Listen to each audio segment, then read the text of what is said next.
मित्र। अयूब जे 17वें अध्याय में पण अयूब इन जे मित्र अलीफाज खे जवाब ॾिए थो। अयूब जी ख़राब हालत में इन जा मित्र कोरो चवनि था उहे नेरियूं। अयूब जो 17मों अध्याय ने तंहिंजी पहली 5 कलम। मुंहिंजो साह नबरो थियो आहे, मुंहिंजो आयुष्य समाप्त थियो आहे। मूं लाइ क़बर तयारु आहे, न की मुंहिंजी आजू बाजू तां ठठा मस्करी करींदल आहीं ने उन जे शब्द ते मुंहिंजी नज़र लॻी रहे थी। हाणे कॉल ॾे, मुंहिंजो जामीन तूं थी, मूंखे केरु ताली ॾींदो? कीअं क तूं उन जे हृदय खे सम्झणु ॾिए नथो, तंहिं लाइ तूं उन खे ऊची जॻह ते चढ़ाईने न। हू जेको लांच ॻंढीने पंहिंजे मित्र जी निंदा करे थो, इन जे छोकिरे जी अखियूं पण नबरी थींदी। मित्र अयूब जा मित्र पण इनखे सम्झनि नथा। हाणे त हू ख़राब शब्द से अयूब खे विंधी रहिया आहिनि। गीत शास्त्र जो पुस्तक 22मों अध्याय ने तंहिंजी 6-15 कलम में पाण नेरियूं त लिखियलु आहे का आऊं त मात्र कीड़ो आहियां, माण्हू न आहियां। माण्हू नूं धिकार पामेलो ने लोक नूं तुच्छ लिखायलो। जेको मूंखे नेरीअ था हू मेड़े मस्करी कईं था। हू मों वांको करीने डोगो धणाईं था ने चवनि था तूं पिंड खे ईश्वर जे हथ में सौंप, हू तोखे छोड़ाईं। हू इन ते राज़ी आहे, माटे हू तोखे बचाईंदा। पर तूं मूंखे पेट में जा 12 कोठी अची लईं। मुंहिंजी माउ खे आऊं धावंदो हो, तॾहिं पण तूं मूं में भरोसो उपजाए। जन्मनू आऊं तुंहिंजे हथ में सौंपायलो आहियां। मुंहिंजी माउ जे पेट में वो त्यारनू तूं मुंहिंजो देव आहीं। मुनू परियां न वञ, कीअं का संकट नज़दीक आयो आहे ने मदद कईंदल कोई न आहे। घणे गोधे मूंखे घेरी गेड़ो आहियो, बासान जा ॿरूका गोधा मुंहिंजी आजू बाजू फिरी रहिया आहीं। फाड़ी वेझंदल सीं वारे जी हू मूं साम्हूं मों फाड़ीअ था। मुंहिंजो बर पाणी जहिड़ो थी वियो आहे ने मुंहिंजा मेड़े हॾा ढीला थी विया आहिनि। मुंहिंजो हृदय मीण जहिड़ो बनी वियो आहे, हू मुंहिंजे आंधरे में पिघरी वियो आहे। मुंहिंजो मों सुकाईने ठिकरे जहिड़ो थी वियो आहे। मुंहिंजे जड़बे भेरी मुंहिंजी ॼिभ चोटी वञे थी ने हू मूंखे मरण जी आटार में विराए ॾिने आहे।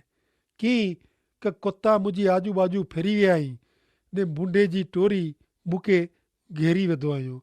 उन मुंहिंजा हथ ने पग विंधी वेंदो आहियो। इन जा मित्र इन जी निंदाज कईं था ने तंहिं लाइ अयूब ईश्वर खे पुकारे थो। अयूब कोड़ चए थो 17मों अध्याय 6-9 कलम में नेरियूं। हू मूंखे लोक जी वार्ता जहिड़ो बनायो हुयो, आउं उन जे खुले धिकार जे लाइक़ु ठहिरियो आहियां। डुख से मुंहिंजी अखियूं रतियूं थी वियूं हुई ने मुंहिंजा शरीर जा अंग आभास जहिड़ा थी विया आहिनि। सदाचारी माण्हू खे नवाई लॻंदी ने निर्दोष लोक अधर्मी विरुद्ध खारा थींदा। त पण नेक पुरुष पंहिंजे मार्ग में टिकी रहंदो ने शुद्ध हथ वारो वधू ने वधू बर वारो थींदो। पण ऐं मेड़े पाछा वरी ने अचो नेरियो त खरा, मूंखे आम जा कोई बुद्धि वारो जणाजे नथो। 9वीं कलम में जणाए प्रमाणे नेक माण्हू ईश्वर जे मार्ग में शुद्ध हथ वारो वधू बर वारो थींदो। अहिड़ो अयूब जो विश्वास आहे। ईश्वर मथां इन जो विश्वास ओछो थियो न आहे। गीत शास्त्र जो पुस्तक 27मों अध्याय तंहिंजी पहली 3 ने 14वीं कलम में ने गीत शास्त्र 31मों अध्याय तंहिंजी 1-5 कलम में लिखियलु आहे क ईश्वर मुंहिंजो अजवारो ने मुंहिंजो तारण आहे, ऐं कंहिंसे दिरजां। ईश्वर मुंहिंजे जीवन जी शक्ति आहे, मूंखे कंहिंजो द्रा लॻे। जेकी लश्कर मूं साम्हूं थिए त पण आऊं मन में द्रजंदो न। जेकी मूं विरुद्ध लड़ाई थिए त पण आऊं देव ते भरोसो रखंदो। हे ईश्वर, आउं तो ते भरोसो रखां थो। मुंहिंजी लज विञाइजे न। तुंहिंजे न्यायपणे से मुंहिंजो रक्षण कर। मूं तरफ़ तुंहिंजो कनु ॾे, तकड़ करी मूंखे छुड़ा। तूं मुला मज़बूत किलो ने मुंहिंजे बचाव लाइ गॾु थी। कीअं क तूं मूंखे बचाए लाइ डूंगर ने किले जहिड़ो आहीं। तंहिं लाइ तुंहिंजे ना ख़ातिर मूंखे वाट वता ने इन ते हलाए। मुला जार जेको उन गुप्त रीते पाथरियो हुयो, इन में जा मूंखे कढ। कीअं क तूं मुंहिंजो आसरो आहीं। आउं तुंहिंजे हथ में मुंहिंजो आत्मा सौंपियां थो। हे ईश्वर, सत्य जा देव, तूं मुंहिंजो उद्धार कयो आहे। तंहिं छतां इन जा मित्र इनखे मानसिक रीते हैरान करी रहिया आहिनि। उहे ईश्वर करता पिन खे चढ़ीअ था मञीअ था। अयूब जो पुस्तक 17 अध्याय 11-16 कलम। मुंहिंजो आयुष्य वीती वियो आहे, मुंहिंजी इच्छा निष्फल वई आहे, मुंहिंजे हृदय जा वीचार पण व्यर्थ ने नकामा विया आहिनि।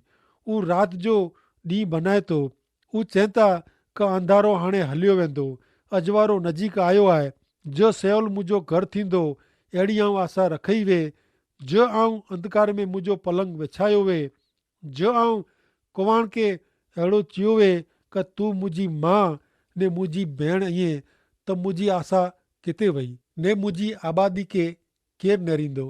हू सेवल जी भूंगर सुधी उतरी वेंदी ने हुते आराम मिलंदो। अयूब खे हाणे कोवाण लॻो आहे। हा मित्र, वास्तव में अयूब जे शरीर में जा छट अचींदी हुई, दुर्गंध अचींदी हुई। हू वानी में वेही ने ठिकरे से ढेड़ कईंदो हो ने इन खे हाणे इन जे अंत सवाइ ॿियो कीअं ॾेखारिजे नथो। उहो अहिड़ो मञे थो क फ़क़्ति मरण ज मूंखे आराम ॾींदो। मित्र, माण्हू जॾहिं चारे बाजू से दॿायलो वे, इनखे कोई मदद कईंदो न वे, तॾहिं उहो भयंकर निराशा में अची पिए थो। मित्र, अयूब आपघात जो वीचार करे नथो। हू पंहिंजे मित्र खे जणाए थो क मरण मूंखे आराम ॾींदो न। अचो मित्र, हाणे पाण अयूब जे 18वें अध्याय जी शुरूआत कयूं। 18वें अध्याय में अयूब जो टियों हिकिड़ो मित्र बिलदाद ॻाल्हि करे थो। उनजो नां आहे मित्र जो बिलदाद। अयूब पहिरीं ॻाल्हि करे में ॿिए भाग में बिलदाद कुरो चए थो, नेरियो बिलदाद जी ॻाल्हिअ में प्रमाणिकता आहे ने इन जी ॻाल्हियूं रीति रिवाज मथे आधारित अयूब खे मदद रूप थिए नथी। अयूब जो पुस्तक 18 अध्याय ने तंहिंजी पहली बीजी ने 3 कलम सुणो। तॾहिं बिलदाद सुही इन जो मित्र जवाबु ॾिने क क्यां सुधी ऐं शब्द माटे फांदा गोठवींदा, वीचार करियो ने पोइ असीं कोछबो, असीं पशु जहिड़ा को लेखा जो था ने तोजी नज़र में अपवित्र कुलाए थिया आहियूं। बिलदाद अयूब खे जणाए थो क तूं तोजो मुंहुं बंदि रखें त असीं तोखे कीअं चऊं। मित्र, अयूब खे ईश्वर पंहिंजी वाणी सुणाए लाइ तयारु करी रहिया आहिनि ने अयूब जा मित्र पण अयूब खे शांति से सुणे वारा आहिनि। तंहिं भेरो ईश्वर खे पण उन खे सुणे जा आहिनि। अयूब जा मित्र तरीक़े इन वटि आया, पर उन जो वर्तन दुश्मन जहिड़ो हो। 18 अध्याय 4 ने 5 कलम नेरियो। पंहिंजे गुस्से में पिन खे फांसी विझंदड़ कोरो तोला करे पृथ्वी जो त्याग करे में अचींदो, अथवा कोरो डूंगर खे उन जी जॻह खसेड़े में अचींदा। हा, दुष्ट जो दीवो उजाए में अचींदो ने इन जे अग्नि जी चिनगारी छिबंदी न। अयूबला बिलदाद गैर समझण करे थो। बिलदाद रीत रिवाज में मने थो ने इन जी रीते हू अयूब साथे विरोधी दलील करे थो। 18 अध्याय 6-9 कलम। इन जे तंबू में जा जो अजवारो अंधारे जहिड़ो थी वेंदो, इन जी बाजू जो दीवो उजाए वेझे में अचींदो, इन जा पग धीमा थी वेंदा ने हू पिंड पंहिंजे मन जी इच्छा जो भोग थी पवंदो। इन जा पंहिंजा पग इन खे झाड़ में फुगायो आहियूं। हू फांदे ते हले थो, पास इन जी एड़ी झलिगंदो ने फांदो इन खे फसाईंदो। ज़मीन में इन लाइ गाढ़ो ने वाट में इन खे फसाए लाइ खाड़ो खुदे में आयो आहे। बिलदाद अयूब ते सीधे सीधो घा करे थो। अयूब, तूं पापी आहीं ने तंहिं लाइ ईश्वर तुंहिंजी अहिड़ी दशा क्यों वयूं। मित्र, अयूब जा मित्र ईश्वर खे ओळखे नथा, तंहिं लाइ ईश्वर जो प्रेम ने दिलासे खे पण हू जाणे नथा। हू मात्र दोष रखे जो जाणे था। अचो पाण अॻियां नेरियूं 18 अध्याय जी 11-17 कलम में कुरचनि था। चारे बाजू त्रास इन खे धिरजाईंदो ने उन जी पुठ जलींदा, बुख से इन जो बर नबरो थी वेंदो ने आफ़त इन वटि रहंदी, इन जे शरीर जे अंग खे नबरो कईंदो, भयंकर रोग इन जे शरीर जो नाश कईंदो। पंहिंजे तंबू क जंहिं हू भरोसो रखे थो, इन में जा इन खे उखिड़ी वेझे में अचींदो ने इन खे द्रा लॻे अहिड़े राजा वटि कोठी अचींदा, जेको इन जा नई उहे इन जे तंबू में वसंदा। इन जे रहठाण में गंधक वरसंदो, नीचानू इन जा मूर सुकाए वेंदा ने मथानू इन जी ॾारियूं कपी वेझे में अचींदी। इन जी यादगिरी पृथ्वी में जा नाश थींदी ने सेरी में इन जो ना निशान रहंदो न। अयूब जो मित्र बिलदाद अयूब के मंगे वगर जी ने नकामी सलाह ॾे थो। हू जाणे क ईश्वर वटां आयो वे ने अयूब ला मिड़े चियो वे अहिड़ी ॻाल्हि करे थो। अयूब जाणे पाप कीअं आहे ने तंहिं लाइ इन जी ने इन जे कुटुंब जी अहिड़ी दशा थी आहे, अहिड़ो हू चए थो। 18 अध्याय 18 थी 21 कलम। अजवारे में जा अंधकार में इनके हकली कॾे में अचींदो ने दुनिया में जा इनके बजाए में अचींदो। इन जे लोक में इन जो पुत्र को पौत्र हूंदो न। जिन घर में हू रहंदो वो इन में कोई बाक़ी रहंदो न। जेको पश्चिम में रहता उन्हीं के इन जा ख़राब ॾींहं नेरीने नवाए लॻंदी। पूर्व दिशा में रहंदल पण द्रजंदा। निकी दुराचार जा ठिकाणा अहिड़ा जई ने जंहिंखे ईश्वर जो ज्ञान न आहे इन जी दशा अहिड़ी ज आहे। बिलदाद अयूब खे ईश्वर वगर जो अज्ञात चए थो। हू ईश्वर जी नज़र में पाप कीअं आहे, तंहिं लाइ ईश्वर पिंड इन जे कुटुंब जो विनाश कयो हुयो। पण मित्र बिलदाद जो ही खोटो आरोप आहे। अयूब जी लाचार ख़राब हालत में इनखे सुणंदल क सम्झंदल कोई न आहे। अचो मित्र हाणे पाण अयूब जे 19वें अध्याय जी शुरूआत कयूं। अयूब बिलदाद खे वरंदो जवाबु ॾिए थो। हिन अध्याय में अयूब हिकिड़ो खोटो मनोवलण रखे थो। ज़ाहिर करे थो क अयूब चए थो क अयूब जा मित्र खोटा आहिनि ने अयूब खे सचो लेखीअ नथा। हिन अध्याय में अयूब जी ईश्वर विषय जी सम्झण खोटी ॾेखारिजे थी। अयूब जो 19 अध्याय ने तंहिंजी पहिली 2 कलम सुणो। तॾहिं अयूब जवाबु ॾिने क अहीं क्यां सुधी मुंहिंजे जीव खे सताईंदा ने शब्द से मुंहिंजा टोकरे टोकरा कईंदा। ही 2 वार अहीं मूंखे मेणा मारियो आहियो। मूं साथे प्रेम लागणी वग़ैरह ॻाल्हियूं करियो था। इन में आके शर्म अचे नथी। जो आऊं पाप कयो वे त मुंहिंजी भुल मूं वटि रही। जो आके मूं विरुद्ध अभिमान कहिड़ो ज वे ने मूं विरुद्ध दलील કરીને मुंहिंजो अपमान कहिड़ो ज वे त हाणे सम्झी वञो क देव मूंखे उथलाए वेधो हुयो ने उन पंहिंजी जार से मूंखे घेरियो हुयो। अन्याय जे कारणे आऊं पोकार कयां थो पर मुंहिंजी दाद सुणे में अचे नथी।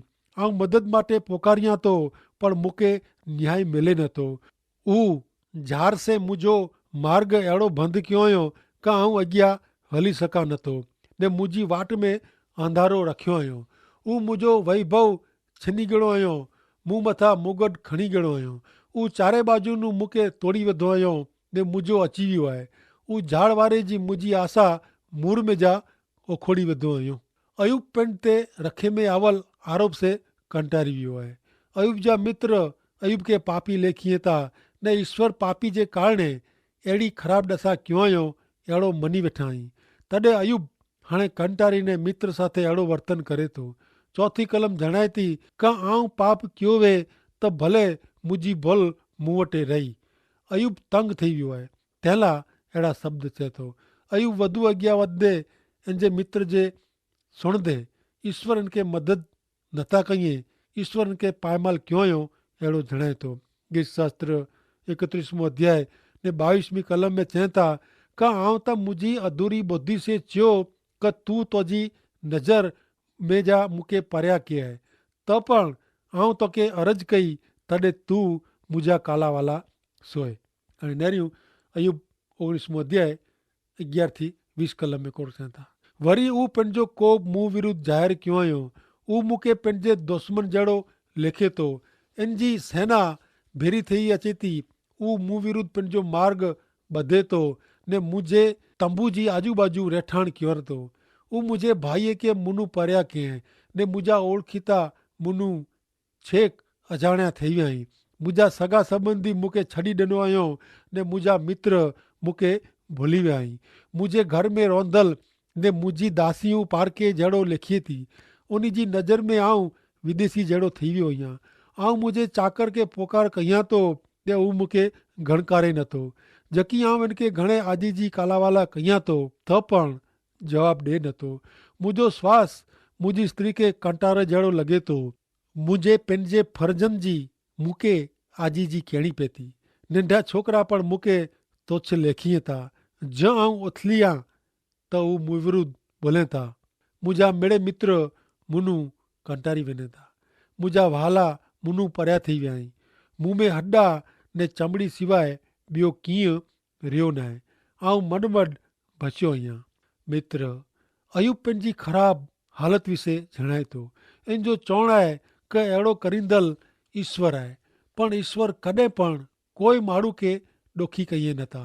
ईश्वर माण्हू खे शिस्त में रखियलु शिक्षण ॾिए था ने शिक्षा पण कये था, पण माण्हू हताश निराश थी वञे अहिड़ो नथा कये। याकूब जो पत्र तंहिंजो 1 अध्याय 2-4 कलम में लिखियलु आहे क मुंहिंजा भाउ जॾहिं आजी वाट में मिड़े जात जी कसोटी अचे तॾहिं पिंड खे भाग्यशाली लिखियो, कारण आंखे ख़बर आहे कि अहिड़ी कसोटी में जा आंजो विश्वास पसार थिए जे परिणामे आमें सहन शक्ति पैदा थिए थी। आंजी सहन शक्ति खुटी न वञे पण उहो पूरी रीते कमु करे तंहिं लाइ ध्यानु रखिजा, जेथी અહીં સંપૂર્ણ રીતે સંપૂર્ણ બનો ને આમે कीअं ખામી રહે ન। ईश्वर पंहिंजी संभाल रखे था ने उहो पाण खे कॾहिं पण धिकारीए नथा। मित्र, शक्य आहे कि आंजे जीवन जी मुसीबत में અહીં कंटारी विया हो, आंजे बारे में गैर समझ ने खोटी ॻाल्हियूं थींदी वे। अहिड़े टाइम में અહીં कोरो कईंदा, कोरो અહીં ईश्वर खे दोष ॾींदा, कोरो અહીં आंखे सताईंदा, उन खे गारियूं ॾींदा। मित्र, कटोकटी जे टाइम में भयंकर ख़राब हालत में ईश्वर पर जो विश्वास ओछो करे जो न आहे ने धीरज विनाइणी न। याकूब 1 अध्याय तंहिंजे 12 ने 13 कलम में चवनि था क माण्हू जेको कसोटी में इनके धन्य आहे, कारण कसोटी में जा पार उतरे पोइ ईश्वर इनके इनाम तरीक़े जीवन रूपी मुगट ॾींदा। ईश्वर ते प्रेम करींदल खे उहो जीवन ॾिने जो ईश्वर वचन ॾिनो हुयो। जो कंहिंजी कसोटी थिए त ही कसोटी ईश्वर तरफ़ से आहे अहिड़ो इनखे चवणो न, कारण भूंडाए से ईश्वर जी कसोटी थी सके नथी ने हू पिंड कंहिंजी पण कसोटी कये नथा। ईश्वर अयूब खे छॾी ॾिनो न हुयो। अयूब 19 अध्याय 21-29 कलम।